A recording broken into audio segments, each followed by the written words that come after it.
अस्सलाम वालेकुम नाज़रीन, मैं हूँ आपकी मेजबान नाइला भट्टी और नजर डालते हैं आज की अहम तरीन खबरों पर। जंग जीतनी है तो रियासत एक काम करे। पाक भारत जंग तहरीक इंसाफ का बड़ा मुतालबा।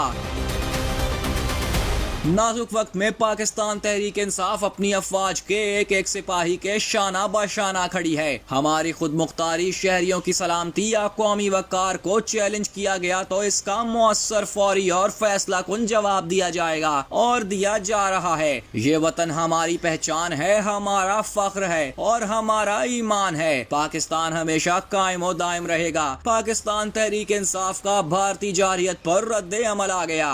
PTI एक्स अकाउंट पर भारत को दो टोक पैगाम में लिखा गया कि भारत की जानिब से निहत्ते पाकिस्तानी शहरियों और वतन अजीज पर हमला किया है। ये इकदाम न सिर्फ बैनुल अक़वामी कवानीन, इंसानी हकूक और जंगी ज़ाब्तों की संगीन खिलाफ वर्जी है, बल्कि खिते के अमन व इस्तेहकाम के लिए खतरनाक चैलेंज भी है। इस किस्म की कार्रवाइयाँ जनूबी एशिया में अमन की कोशिशों को सबूताज करने के मुतरादिफ हैं। पाकिस्तान तहरीक इंसाफ ने लिखा कि ये वही पाकिस्तान है जिसने 2019 में वजीर आजम इमरान खान की क़यादत में भारत को मुंह तोड़ जवाब दिया था। PTI ने मुतालबा किया कि इस नाजुक वक्त में चेयरमैन इमरान खान और तमाम सियासी कैदियों की बिला जवाज कैद न सिर्फ बुनियादी इंसानी हकूक की पामाली है, बल्कि कौमी यकजहती पर एक खतरनाक ज़र्ब भी है। जंगी हालात में इमरान खान जैसे कौमी यकजहती की अलामत वाली शख्सियत को जेल में रखना, इनकी जान को खतरे में डालना और मुल्की सालमियत को खतरे में रखने के मुतरादिफ है। हम पुरजोर मुतालबा करते हैं कि इमरान खान और दीगर तमाम सियासी असीरान को फिलफौर रिहा किया जाए ताकि पूरी कौम मुत्तहिद होकर दरपेश खतरात का भरपूर मुकाबला कर सके।